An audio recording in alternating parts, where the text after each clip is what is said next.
हमारे बीच राज्य सभा सांसद के रूप में मौजूद हैं आदरणीय बाबूराम निषाद जी।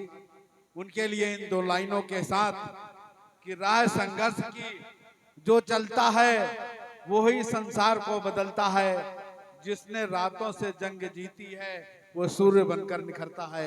आदरणीय सांसद जी।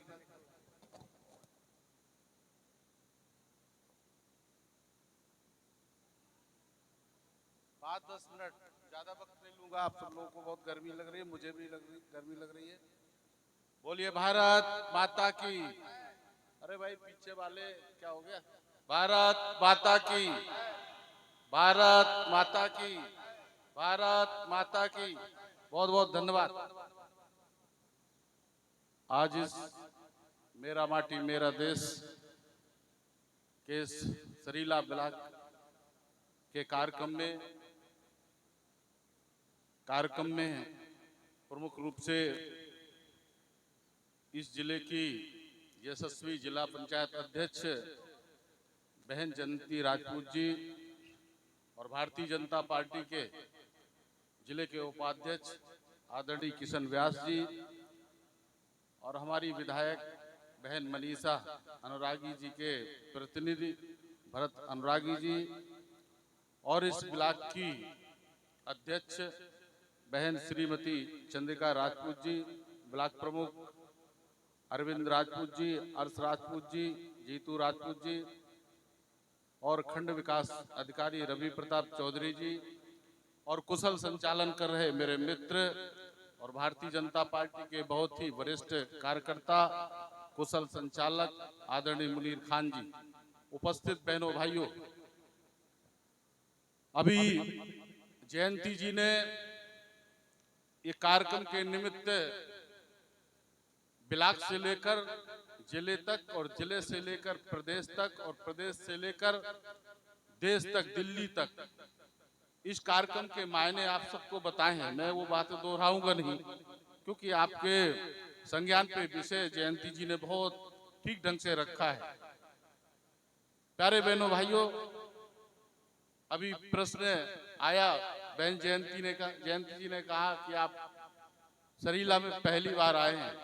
निश्चित रूप से किसी कार्यक्रम के नाते मेरा ये यहाँ पहली बार आगमन हुआ है, लेकिन आगमन जरूर लेट हुआ है। लगातार मैं आप सबके बीच में रहा हूँ, हमेशा पार्टी की सेवा में रहा हूँ। पार्टी के विभिन्न पदों पर रहते मुझे मोदी जी ने, अमित शाह जी ने और मेरे प्रदेश के नेतृत्व ने, आदरणीय योगी जी ने, केशव प्रसाद मौर्य जी ने मैंने राज्यसभा का सांसद बना के भेज दिया।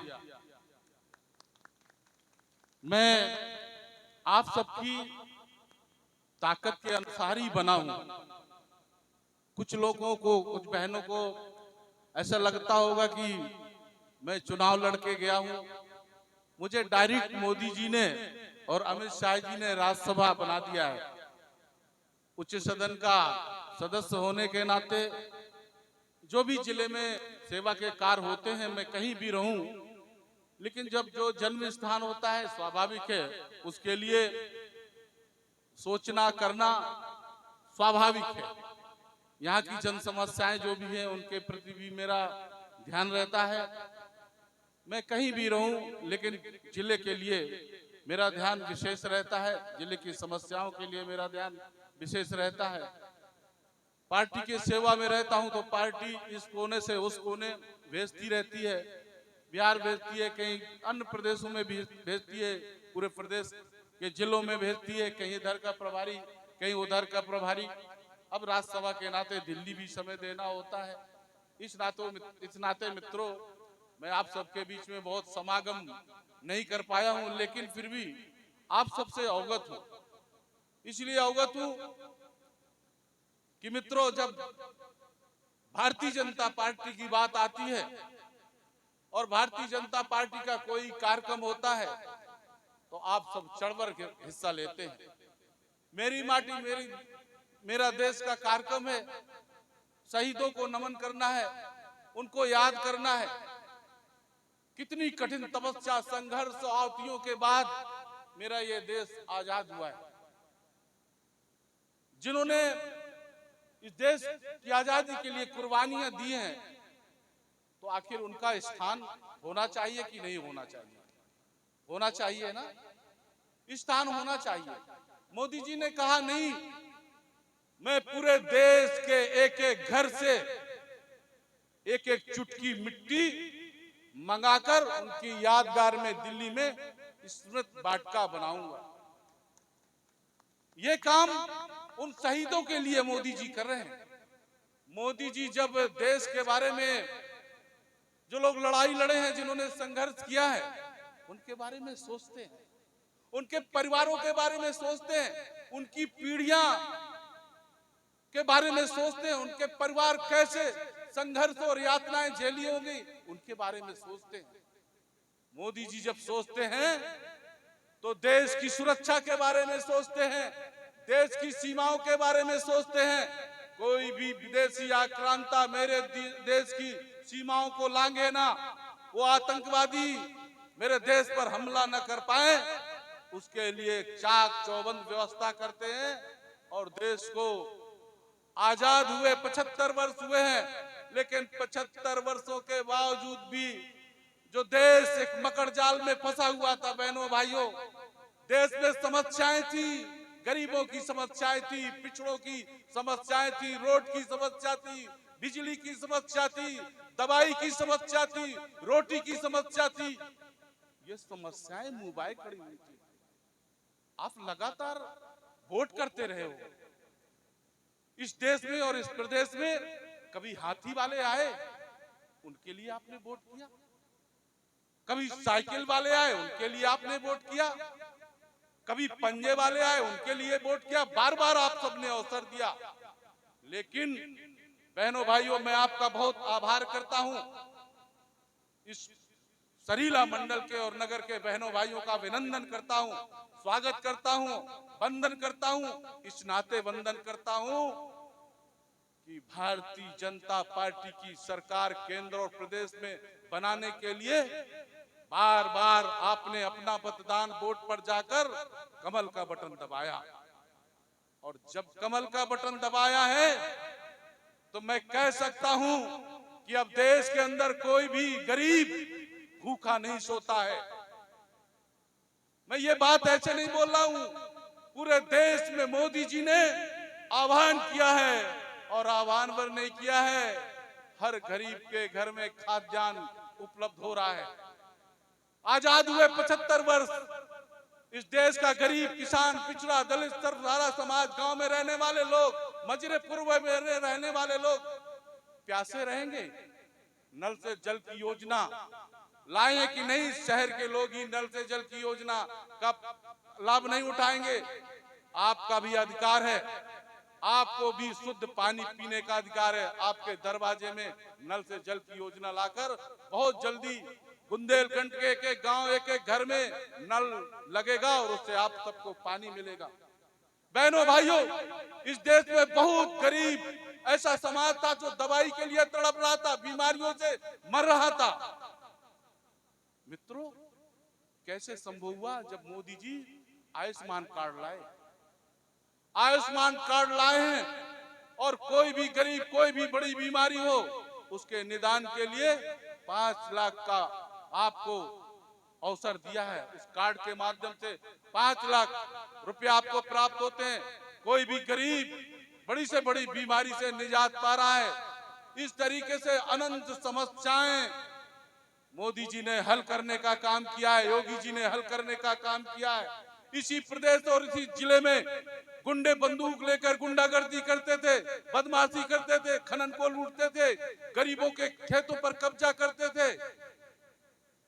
सुशासन दिया है योगी जी ने, कानून का राज दिया है योगी जी ने। आज मैं कह सकता हूं कि जो भी भय और भ्रष्टाचार मेरे जनपद हमीरपुर सहित पूरे उत्तर प्रदेश में फैला हुआ था, उसको मोदी जी ने ठीक करने का काम किया है। जिन्होंने अवैध कब्जे किए हैं, वहां योगी जी का बुलडोजर चल रहा है। बुलडोजर चल रहा है कि नहीं चल रहा है? मां बहन बेटी की इज्जत तार तार होती थी, कभी भी कोई भी माँ बहन की इज्जत भूल दूषित करने का प्रयास करता था। क्या मजाल है कि आज किसी भी गांव और क्षेत्र में कहीं भी महिला के साथ कोई छेड़खानी होती हो। क्या मजाल है कि कोई गुंडा कोई बदमाश छिनैती करता हो। शहरों में चैन छीन ले जाते थे, भरे बाजार से उठा ले जाते थे, कोई सुनता नहीं था। आज आप थाने जाते हो कि थाने के अंदर पुलिस प्रशासन आपके लिए खड़ा होता होगा, आपके लिए काम करता होगा। आज मैं कह सकता हूं कि नेताओं के दरवाजे, अधिकारियों के दरवाजे भीड़ लगना बंद हो गई है। भीड़ लगना इसलिए बंद हुई है कि योगी जी ने आह्वान किया है कि कोई भी गरीब किसान मजदूर मजलूम अगर पीड़ित किया गया तो किसी की खैर नहीं है। इस नाते बहनों भाइयों में आभार करता हूं, आपका अभिनंदन करता हूं कि आप सबने इस विधानसभा में दूसरी बार मनीषा जी को आपके दरवाजे कोई भारतीय जनता पार्टी का कार्यकर्ता नेता गया हो या ना गया हो, लेकिन आपने कमल खिलाने का काम किया है। इसलिए आपको हाथ जोड़कर प्रार्थना करता हूं और प्रणाम करता हूं, क्योंकि ये रास्ता विकास का, सुशासन का, सुचिता का आपने तय किया है। आपने तय किया है कि बार बार मोदी सरकार आए, बार बार योगी सरकार आए, बार बार भारतीय जनता पार्टी की सरकार आए, जिससे हम क्षेत्र का, जिले का, प्रदेश का, देश का विकास कर सकें। बहुत लंबी बातें मुझे नहीं करना है। आज के इस अवसर पर आप सब 11 बजे से बैठे हुए हैं, जैसा कि मुझे संचालक महोदय अन्य प्रतिनिधि बता रहे हैं। इतनी संख्या पर हैं। पुनः मोदी जी को फिर प्रधानमंत्री बनाना है कि नहीं बनाना है? उठाइए जरा हाथ, बताइए मुझे। बहुत बहुत धन्यवाद। पुनः इस देश में फिर मोदी जी को प्रधानमंत्री की कुर्सी पर बैठाना है और प्रधानमंत्री जी से जो आशाएं और उम्मीदें आप पाले बैठे हो, कहीं कहते नहीं हो, दिमाग में आपके बातें आई है कि इस तरीके से सरकार चलनी चाहिए। निश्चित रूप से आपके सोच के अनुरूप, आपके बगैर सुझाव के मोदी और योगी सरकारें चला रहे हैं और निश्चित रूप से आपकी सोची व्यवस्था के अनुरूप ये सरकारें चल रही है। ये सरकार पहले दिन से जब मोदी जी प्रधानमंत्री बने थे तो उन्होंने कहा था ये मेरी सरकार गरीबों के लिए समर्पित है। मित्रों, 9 साल हो गए हैं और 9 साल में मोदी जी ने एक से एक ऐसे इतिहास रच दिए कि देश का नहीं, पूरे विश्व के राजनीतिक दलों ने और पूरे विश्व की जनता जनार्दन ने मोदी को अपना नेता स्वीकार लिया है, मोदी को अपना आदर्श स्वीकार लिया है। इसलिए आप बहुत आभारी हो। मोदी जैसे और योगी जैसे और भारतीय जनता पार्टी जैसे दल को आप बार बार आगे लाते हो और इसी रास्ते पर आप चलते रहोगे, यही उम्मीद, यही आशा करते हुए आप सबका पुनः आभार धन्यवाद करता हूं। जय हिंद, जय भारत। बहुत बहुत धन्यवाद।